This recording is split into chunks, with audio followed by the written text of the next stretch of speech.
I love you in and out and up and down, all the way and all around.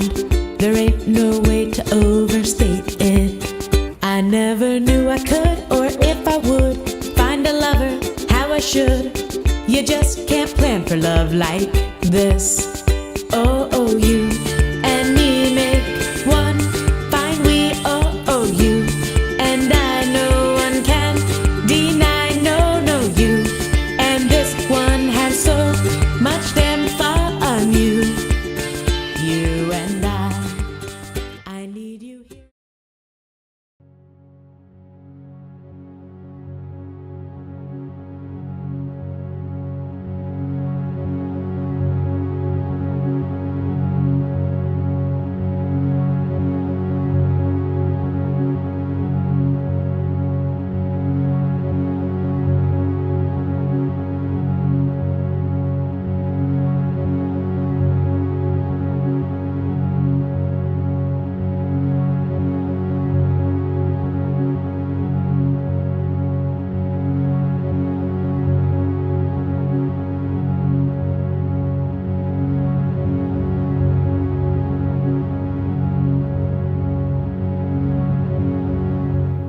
Is it recording now? Yeah.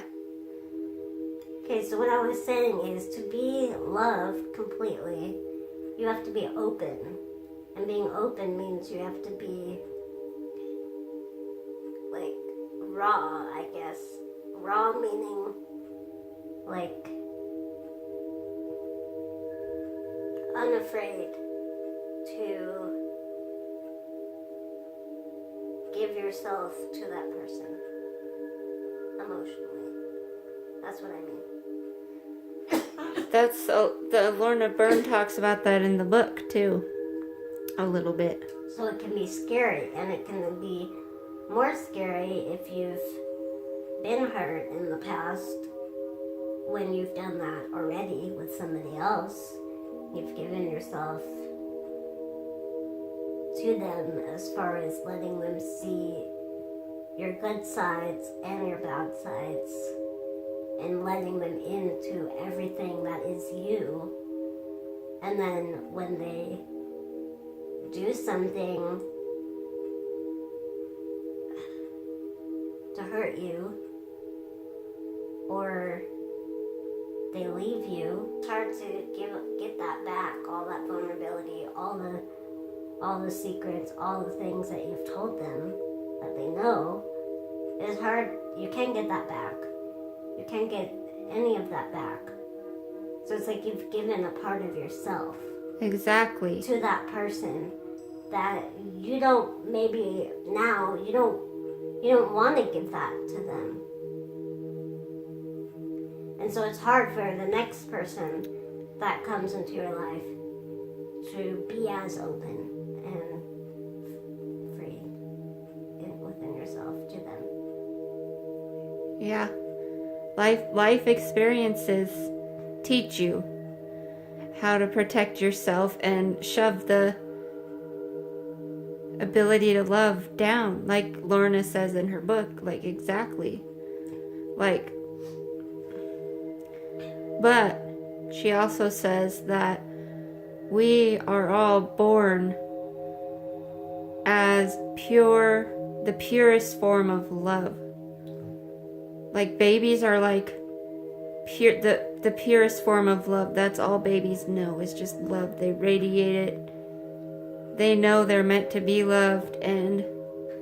But as you go through life and you have run-ins with people who take you for granted or don't treat you so nice, and it's true, you do want the parts of you back that you gave to them, because it's like, why did I waste it on them?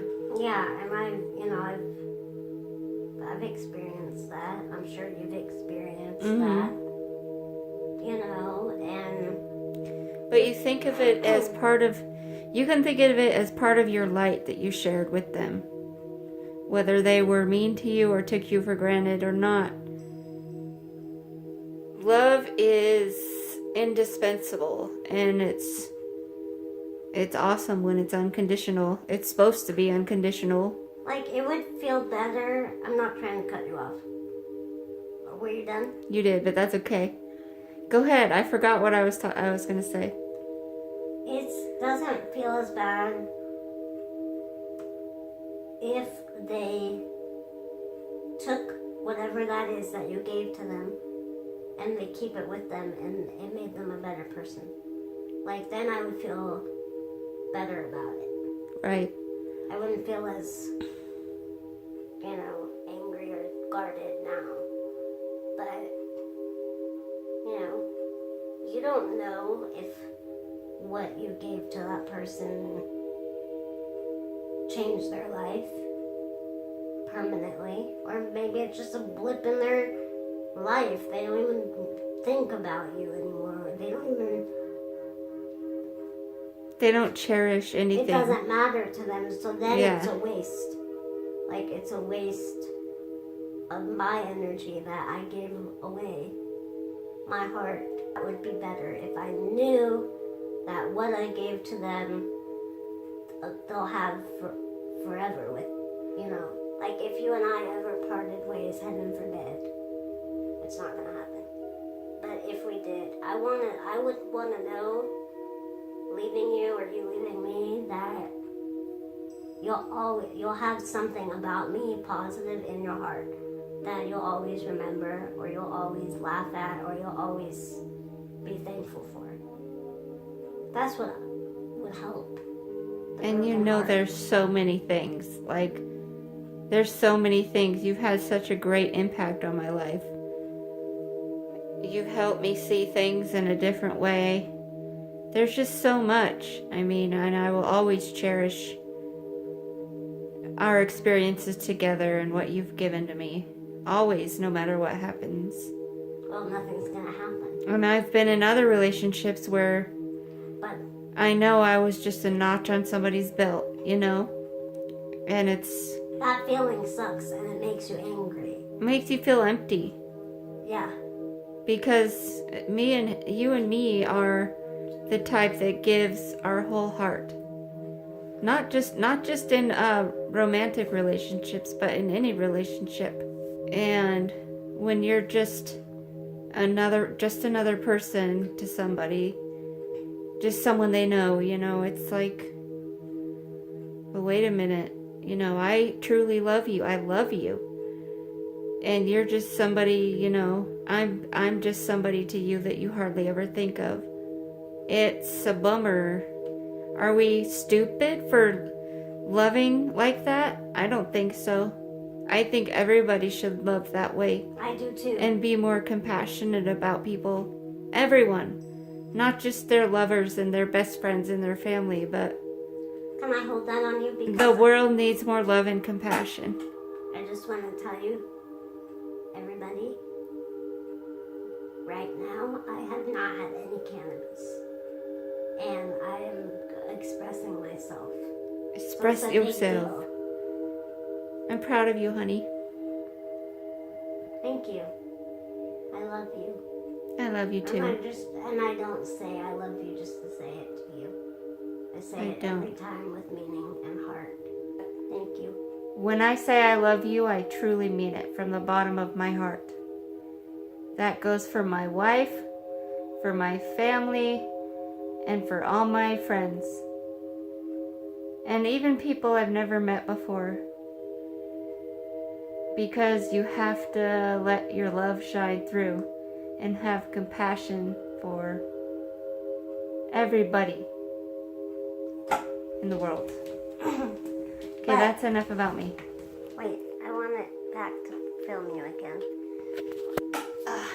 Don't get a bad angle. Will you stop? Well, and I wanted to talk about my crystal too. But you go ahead and say what you were going to say. Why is this zoomed in so much? Oh well. Because you didn't want to film your legs. Oh, okay. So, but I just want to reiterate, it's hard for you to find something positive in a person, for you specifically, because being around people sometimes can be a trigger for you. So how does that play in to that whole belief of you're saying, I hate people. I just want to spend time with my dog. That, I say those things when I'm feeling very low. Like my vibrational energy is low and it's drained. And I can say things that I can't see you. I can say things when I'm in that state that aren't true. I don't hate people. What I hate is how I feel when my energy is like sucked all out of me and I just can't feel anything positive. But it's hard to say what I'm trying to say. Yeah, I just get in these low points where all my energy is sucked out. My vibrations are really, really low. And I say things I don't really mean. It can be pretty negative. And I'm learning to fight those demons that make me feel negative. I've always fought them my whole life. It's like I was telling you before. Ever since I was a little kid, I can be in these like really dark places. So I've been fighting demons pretty much my whole life, but I think I'm getting stronger especially lately, in fighting the negative and embracing the positive. But yeah, I do get drained because I sense people's energy like hardcore. Doesn't matter what frame of mind they're in or what frame of mind I'm in. Like whenever I'm around anybody, I literally can feel all their energy. And it can be exhausting. I don't know what to do with that. So it's exhausting. Sometimes I need a lot of space. Me too. Because I don't always know what to do with the energy I'm picking up on. It feels really heavy sometimes. Do you feel like that with my energy? Sometimes. Now shit's getting real. Yeah, I do. That's how I can predict that something might have happened, or if you're sad or mad, or... It makes me sad that my energy can throw you off, but... Everybody's energy... But, I mean, yours can too sometimes. Exactly, it's just... Honestly. It's just energy. Everybody has high and low energy. You know? Like, I feel sometimes your energy is really heavy. You know, like, you're really, like... I don't know. Like, angry or pissed off energy. You know? I know you don't mean to put that out, but sometimes... You're an empath also. You feel energy. Yes, I do, and I know that. You feel people's energy like I do. I hate it. And it is. Well, it can be a blessing. It's not just a curse. It can be a blessing. How? I don't think it's a blessing. Really. I don't know yet. I think it's a positive thing in a way, but I don't know what it means. Because it's not good for sometimes, because it actually prevents me from doing things. Honestly, if we're going to be completely real and blunt about it, people's energy, no matter if it's at the store or if it's... Oh, don't get me started family, on stores. Not all family, but some family.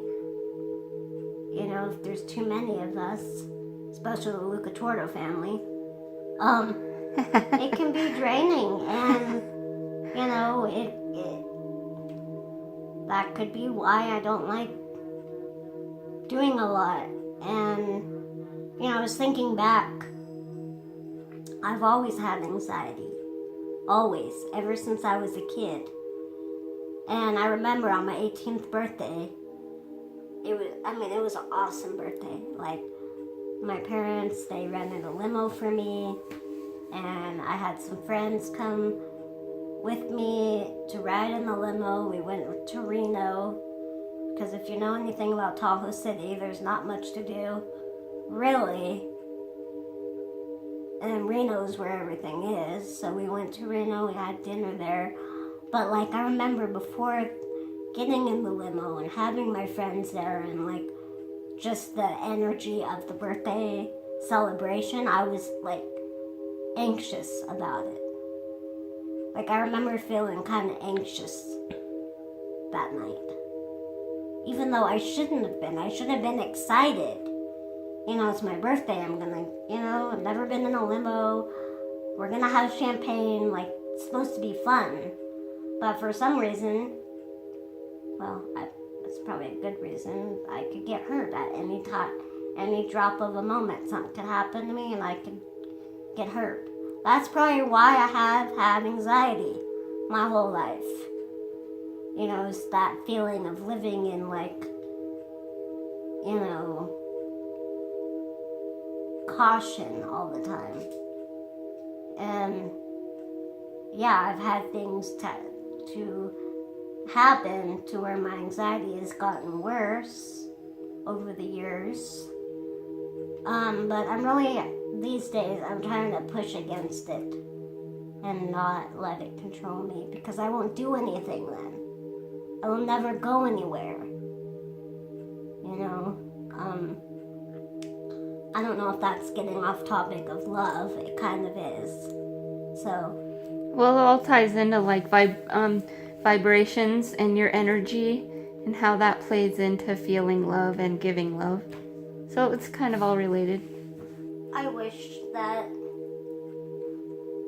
some things that have happened to me didn't happen, and I might not be as paranoid these days, but c'est la vie, you know, que sera, sera. Whatever will be, will be. But I should have that tattooed on me, que sera, sera. Because that's how you have to live in life. As much as you try to control situation, there's no guarantee that it will come out the way you want it to.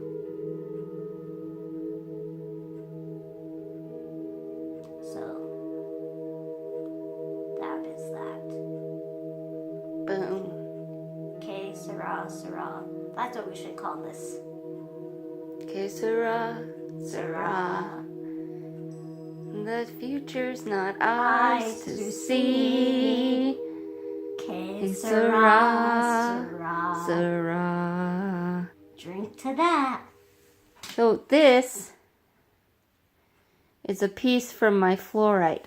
Now, this flourite, see, it was together. I don't have both hands, so I can't show you. Do you want me to do it? Yeah, sure. So this flourite, can you see good? Come closer, because I can't zoom in and hold it at the same time. Perfect. So it was like this. Beautiful, beautiful piece that I picked out. My wife got me for Christmas. Now, I'm about 49, 50-50. It could be fake. I don't know. I'm not a gemologist or a geologist. I can tell when some stones or crystals are fake. In others, I can't. This is supposed to be fluorite. It's beautiful, purple and green and clear. But what happened last night, I was sitting here holding it. And I was talking to my wife. We were sitting in this room. And I didn't put any pressure on it. No pressure. I just set it against my lips. Like this. So we were talking and I'm just like this, right? And all of a sudden this piece. Pop. No joke. Clean off. Look at that. Clean off. Just like that. I was like, whoa. So, and then I looked it up. Like, what makes, like, why crystals break. And there's lots of different answers, of course. Could be your energy was too intense for it and you forgot to clear it before you touched it or whatever. Or it could be the temperature. I keep it right here in the window where, you know, it's hot and cold, and then it pops. Or it could just be that the crystal is done serving you in whatever purpose it had for you. So it's just like, bye, I'm done. You don't have to use me anymore. Or sometimes the crystal wants to be two crystals that are just as healing and helpful. Yeah, as two pieces as it was as one piece. But I thought that was strange because I didn't exert any force on it. It wasn't cracked, nothing. And I just went like this and it said, Psh. Crazy. That is crazy. There should be a live feed and then people can say what they think happened. It reminds me of a time when I was a little kid. Okay, I think I was in like 4th or 5th grade, maybe 3rd. But I was at my grandma and grandpa's house, at their lake house. And my grandma she had either cleaned up for Christmas or she was getting the ornaments out for Christmas. I don't remember which one, but there were these antique glass ball ornaments on the counter. And we were chatting, I was talking to her, and I picked up one of the ornaments in my hand. And I didn't put any pressure on it. No pressure. It was just merely resting in my hand. And all of a sudden it exploded. No. Everywhere, shattered. And the look on my grandma and grandpa's faces, their eyes were like this wide. You know, everything froze in time. That's crazy. And then they rushed over to me. Are you okay? Are you bleeding? They weren't mad or nothing. Were you bleeding? No, nothing. I wasn't hurt, nothing. But the thing just freaking shattered in my hand. Now, I don't know if it was just because it was old and the temperature changed from my hand, whatever. But it reminded me of that time. Because it's just like, busted. Crazy, right? And you have a bad time with technology, too. Oh, yeah, I drain cell phone batteries like you wouldn't believe. I think it's all related. By doing nothing. Just, I touch it and it's like, dead, recharge. Excuse me. Anyway, that light's in my face and we have to stop. Okay.